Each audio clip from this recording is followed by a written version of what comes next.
Nós já fizemos aqui há 2 anos, sensivelmente há 2 anos, foi em fevereiro de 2022, um programa sobre o cancro, que o título era mesmo "Será que vamos todos morrer de cancro?", a Já me lembro. propósito do facto de, precisamente a idade ser uma idade por regra avançada. Isto acontece porque o cancro é uma doença complexa, eh, aliás, de alguma forma são várias doenças, não é? O que é que consiste o cancro? É uma multiplicação descontrolada de células, é disso que estamos a falar. Por isso, regra geral, falam aquelas massas que até podem ser muito grandes em alguns casos. A particularidade do cancro, por comparação com os tumores, é que o cancro, o crescimento desse tecido novo, no caso dos cancros malignos, não se circunscreve ao tecido onde teve origem, mas invade os tecidos à volta e, portanto, acaba por ter um efeito destrutivo. Isto acontece sobretudo porque o mecanismo de reprodução das células, de multiplicação das células, que temos que ter, não é? Nós estamos constantemente a renovar os nossos tecidos, a maior parte deles, há alguns que são difíceis de renovar, mas a maior parte deles se desregula, ficou desregulado. Portanto, e isso acontece por efeito de uma interação entre os nossos genes, que são aquilo que determina digamos, a construção das novas células, e o ambiente. O que acontece é que, precisamente por haver uma interação com o ambiente, é preciso tempo. E é a passagem do tempo que aumenta a probabilidade de haver a tal desregulação. Como tudo na vida, não é? O cântaro vai muitas vezes à fonte, há uma vez que se parte. E no fundo é um bocadinho, quer dizer, eu estou a usar uma parábola que não sei se é a melhor de todas, mas penso que as pessoas percebem. Isso deriva da tal interação com fatores ambientais, que podem ser muito variados, desde comportamentos até ao facto de nós vivermos no planeta Terra sujeitos a radiações cósmicas. As pessoas não têm ideia disso, mas nós estamos permanentemente a ser atravessados por partículas Uhum. e a ser atingidos por radiações, mesmo aqui dentro de um edifício como nós estamos. Nós então, dentro deste estúdio, com aparelhos Sim, mas eletrónicos. nem tem a ver com os aparelhos eletrónicos. A maior parte da radiação ambiente é uma radiação Sim. natural que vem portanto, vivemos no sistema solar.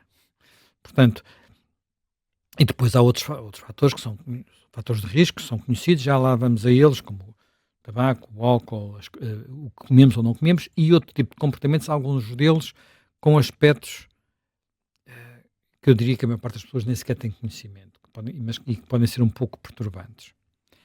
Eh, ora bem, dito isto, o que tem acontecido é que nos últimos anos tem havido uma maior capacidade de tratar as outras doenças e, portanto, doenças como o cancro e outras que associamos à velhice, digamos assim, ou à idade mais avançada, começam a ganhar maior projeção. Por exemplo, as doenças degenerativas. As doenças degenerativas.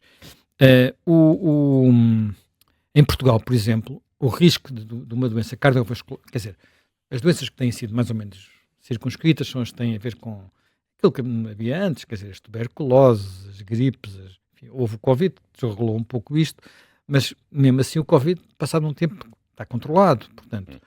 eh, Portanto, ficamos com as doenças cardiovasculares e as doenças mais próprias da velhice. Mesmo as doenças cardiovasculares, por exemplo, em Portugal, nos últimos 20 anos, praticamente, a sua incidência, não direi que baixou para metade, mas quase, não é? Passou de 271, isto é um indicador de uma taxa de mortalidade padronizada, que eu não sei exatamente o que é, mas passou de 250 para 170, portanto, ou 150, portanto, é uma descida bastante significativa. Já o- eh, os tumores malignos manteve a mesma grau de incidência e ultrapassou, inclusivamente, a taxa de mortalidade das doenças cardiovasculares e, portanto, é uma indicação de que é neste momento o principal fator de risco de nós todos, e sobretudo a partir de uma certa idade, são de facto os tumores malignos. Para teres uma ideia, há aqui alguns números, nós aprovamos, ou melhor, o governo que está de saída aprovou no final do ano passado, no final de dezembro, portanto, já estava em gestão, aprovou o nome exato é Estratégia Nacional de Luta contra o Cancro. onde de facto há muita informação sobre o que está em causa.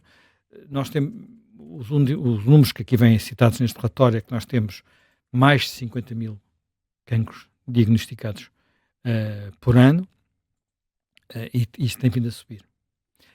Aquilo que indicam enfim, os estudos um pouco por todo o mundo, mas com incidência especial nos países mais desenvolvidos, é que o risco em pessoas mais novas, portanto abaixo dos 65, 70 anos, tem vindo a crescer, sobretudo se considerarmos, digamos, a coorte abaixo de 50. É aquilo que estamos agora a falar, é aquilo que engloba a Kate Middleton. Portanto, os novos casos, só para dar também um número, os novos casos de cancro entre pessoas com menos de 50 anos aumentaram 80%, 79,1% entre 1990 e 2019. Enfim, o número de mortes não cresceu tanto, cresceu só 28%, vai lá, aproximadamente. É um bom sinal, é um sinal que nós estamos a conseguir controlar e tratar os tumores malignos, mas são resultados que mostram um padrão diferente. Isto não é exatamente igual nos países desenvolvidos e nos países menos desenvolvidos, há comportamentos diferentes, e isto, quer dizer, e a tendência, a estimativa, é que isto vai continuar a aumentar. Por exemplo, até 2030, estima-se que aumente 30%. Portanto, e o risco maior é para as pessoas com menos de 40 anos. Ora bem, isto implica tentar perceber o que é que se está a passar, não é? Repara, neste momento, as doenças oncológicas é uma das principais causas de morte entre os portugueses. 25% dos óbitos em 2019. Eu estou a usar 2019 para 2020 é ano de Covid, não é? Uhum. Portanto, não podemos comparar com os anos de Covid e, portanto, as estatísticas deste período de Covid são estatísticas fora do comum. Estamos a falar de quase 30 mil óbitos por ano, o que é, essencialmente, metade dos casos, em termos de nós pensarmos, pode significar metade das situações diagnosticadas. Não é... Portanto, as principais causas de morte é neoplasias, como também se diz, pulmão, cólon, estômago, mama e próstata. E também, com alguma importância, os casos do sangue, as chamadas hematológicas. A hematologia é sangue. Uhum. Portanto, isto leva... Portanto, estou a falar em termos genéricos. Agora, em termos da população mais jovem, tem havido alguma discussão na literatura, portanto, estamos a falar da literatura científica, quer da área da oncologia, quer da área médica, quer inclusivamente revistas como a Nature. Tem havido alguma discussão sobre porque é que isto está a acontecer, porque é que nós estamos a apanhar isto. E há, basicamente, várias explicações, não há uma única explicação. A primeira parece, quer dizer, e há uma explicação que é que seria a boa explicação, portanto, melhores rastreios, portanto, estamos a melhorar o rastreio. Aliás, um dos pontos fortes... A identificar melhor quem tem doença. Começar a fazer os rastreios mais jovem, Uhum. Identificar melhor as situações de risco, perceber situações que tenham a ver com predisposição genética e começar a rastreá-las mais cedo. Portanto, e há muitas situações, por exemplo, o cancro dos intestinos, que a famosa colonoscopia, que é um exame particularmente desagradável, é um tipo de exame que se recomendava a partir de uma determinada idade e hoje em dia está a começar a recomendar-se mais novo. As mamografias, enfim, eu colonoscopia já fiz uma, mamografia nunca fiz nenhuma, portanto, como é a Helena ri-se. Mas também há cancro de mama. Também eu sei, também há cancro de mama nos homens. Aquilo que eu estava a dizer é que a recomendação médica é que começa... Se queres dizer que é Microfone, desagradável. Helena. É desagradável, é. A mamografia também. Para não dizer de outra forma. A recomendação começa a ser feita mais cedo. Uhum.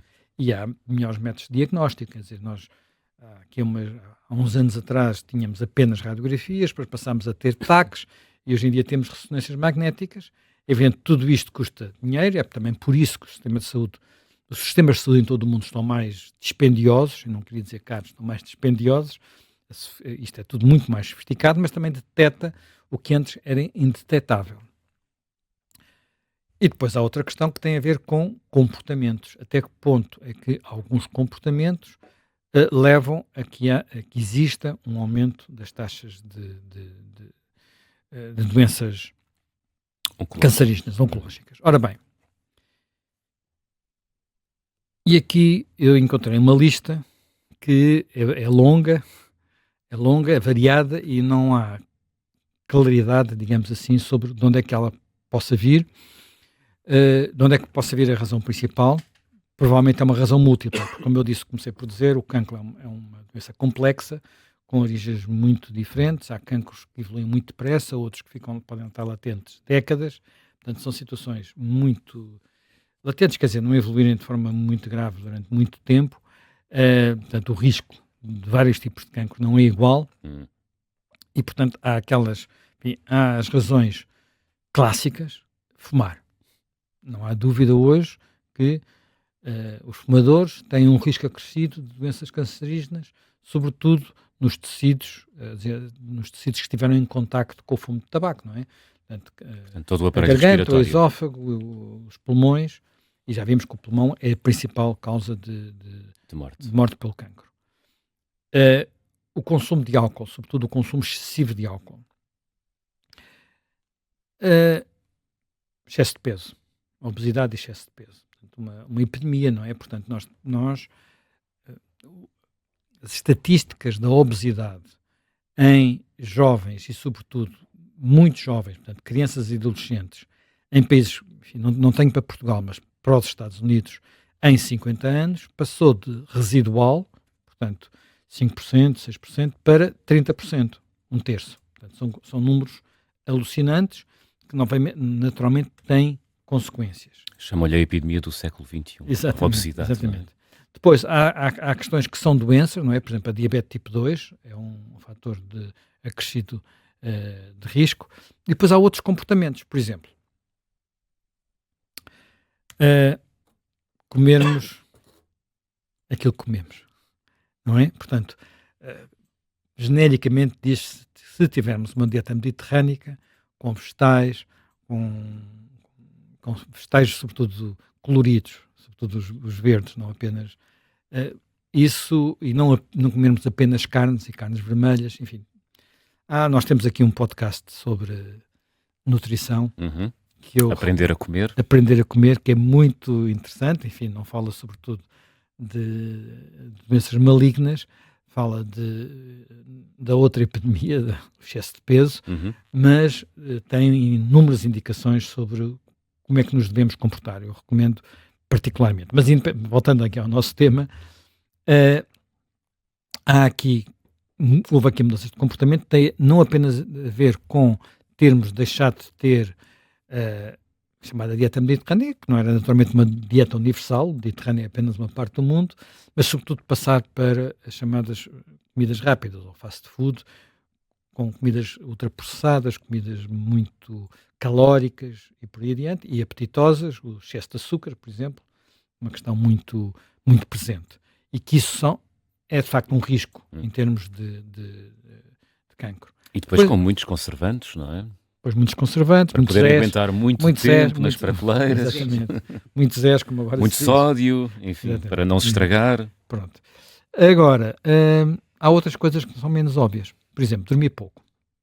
Ou dormir de forma irregular. Sobretudo na infância. Sobretudo na infância. Portanto, mandar a criancinha para a cama, quando ela é jovem, que é uma coisa que às vezes é um trabalho difícil dos pais, face às atrações do mundo moderno, não é um tema, quer dizer, repara, antigamente, estou a falar mesmo antes da Revolução Industrial, antes de termos todos os luz elétricos em casa, quer dizer, havia uma altura que deixava de haver luz e as pessoas dormiam. Portanto, A escuridão assim obrigava, não é? A escuridão assim obrigavam, podiam fazer outras coisas, mas basicamente havia pouco estímulo para estar, não se ficava a ver televisão. Sim. Quer dizer, eu ainda nasci numa casa onde não havia televisão. Aliás, eu nasci com a televisão em Portugal. Tenho a idade da RTP. Por isso... 1957, exatamente. E depois, enfim, a televisão só chegou uns anos depois da minha casa e na altura não havia na maior parte das casas. Depois há outra coisa que está-se a tornar uma tendência, mas que não é, eu diria, não é saudável também deste ponto de vista, que é ter os filhos tarde. Portanto, e nós sabemos que a idade que as mães hoje em dia têm o seu primeiro filho é já depois dos 30, o que não é a idade biológica ideal. Uhum. Pronto. Dizer isto pode ser muito mal interpretado, porque muitas das coisas correspondem a, digamos, a uma evolução da própria libertação, emancipação da mulher. Mas, enfim, tudo na vida, não há almoços grátis, há coisas que vêm por bem, mas Claro. têm às vezes outras consequências. Nós andamos de automóvel, mas às vezes morremos em acidentes de automóvel ou ficamos feridos, mas não imaginamos deixar de andar de automóvel, não é? Depois, outra coisa que também tem a ver com isto, que é dar ou não dar de mamar. Isto tem muito a ver com o cancro da mama. Dar de mamar, não dar de mamar ou dar de mamar durante muito pouco tempo aumenta o risco ou dar só tarde, portanto só se tem o filho muito tarde, aumenta o risco de cancro da mama. Os contraceptivos orais, portanto a chamada pílula, também aumenta os riscos de cancro. E naturalmente, pronto, depois tudo que são as toxinas ambientais, que são muito variadas, os famosos amianto, que ainda andamos a retirar das nossas escolas, mas que se generalizam muito, se faz, e há muitas outras coisas, não é? Portanto, que têm a ver com produtos que usamos ou continuamos a usar, desde as tintas de alguns tipos de tintas, a muitas outras coisas.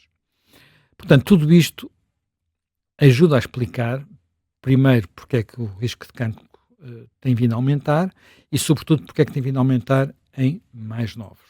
Porque, não havendo uma única razão, e podendo uma parte, como eu expliquei há pouco, uma parte dos motivos para nós estarmos a detectar tantos cancros ser estarmos a melhorar o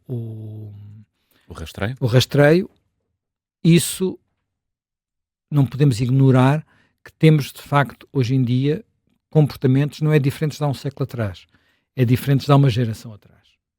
E que algumas dessas coisas nos fizeram melhorar imenso a vida, quer do ponto de vista material, quer do ponto de vista comportamental e por aí adiante, mas, por outro lado, incluem riscos. Olha, uma coisa que, por exemplo, tem a ver com o sono, que é a exposição à luz de telemóveis, de aparelhos deste género, durante demasiado tempo.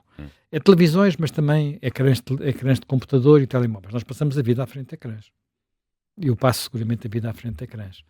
É diferente com miúdos, não é? São muito estimulantes. São muito estimulantes. Para o nosso cérebro, não é? Exatamente. São muito estimulantes. Chamada luz... E isso tem um preço, luz azul. A luz azul. A luz azul tem um preço, tem um custo. Quer dizer, nós não imaginamos viver sem este tipo de aparelhos, mas isto tem, naturalmente, cobra uma franquia, digamos assim. Admite-se que muitas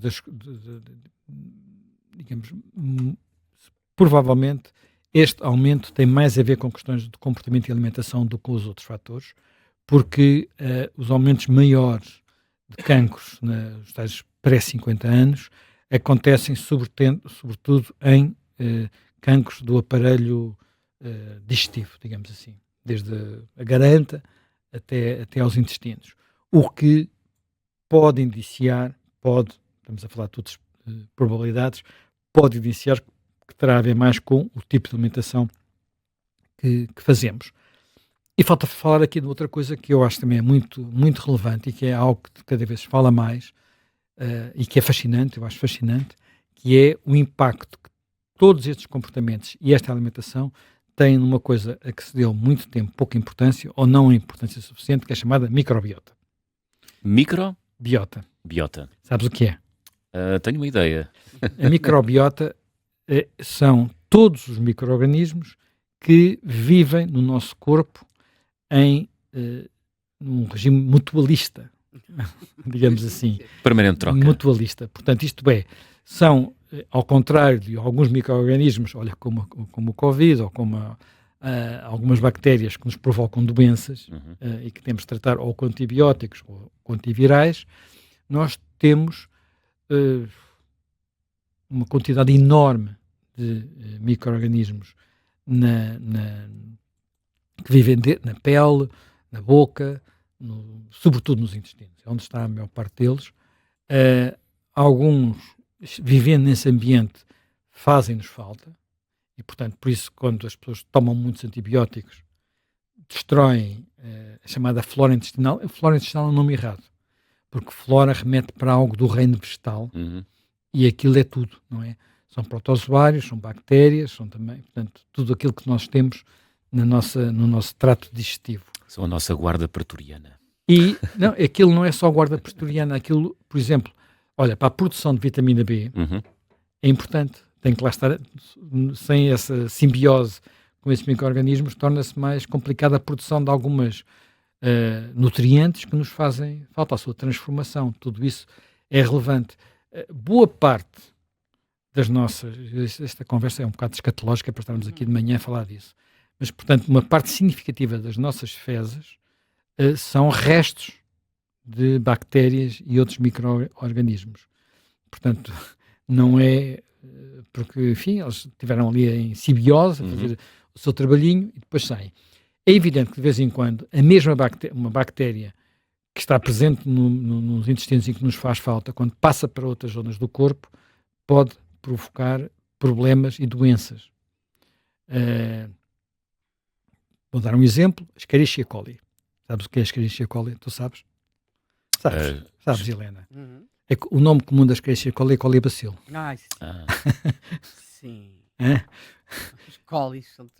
Pronto. A Escherichia coli é uma bactéria muito estudada em genética, foi das mais usadas nos laboratórios durante muito tempo. Quando estudei biologia falávamos muito da Escherichia coli. Era a Escherichia coli e a mosca da fruta, Drosophila melanogaster. Desculpem-me lá estar a dizer estes nomes aqui um bocadinho complicados, mas toda a gente sabe que a Escherichia coli, se passar dos intestinos para outras partes, sobretudo do corpo das mulheres, causa um problema muito desagradável. Portanto, e isto mostra que há, mas porque é que eu estou a falar disto? Porque quer a alimentação, quer, por exemplo, o abuso de antibióticos, quer o abuso de outras substâncias, pode desequilibrar completamente a microbiota, e ao desequilibrar a microbiota, desequilibra o equilíbrio do organismo. Portanto, é uma dos fatores que é apontado como podendo ajudar ou desencadear situações de desenvolvimento anormal de células, vulgo tumores ou cancros, portanto, tumores malignos.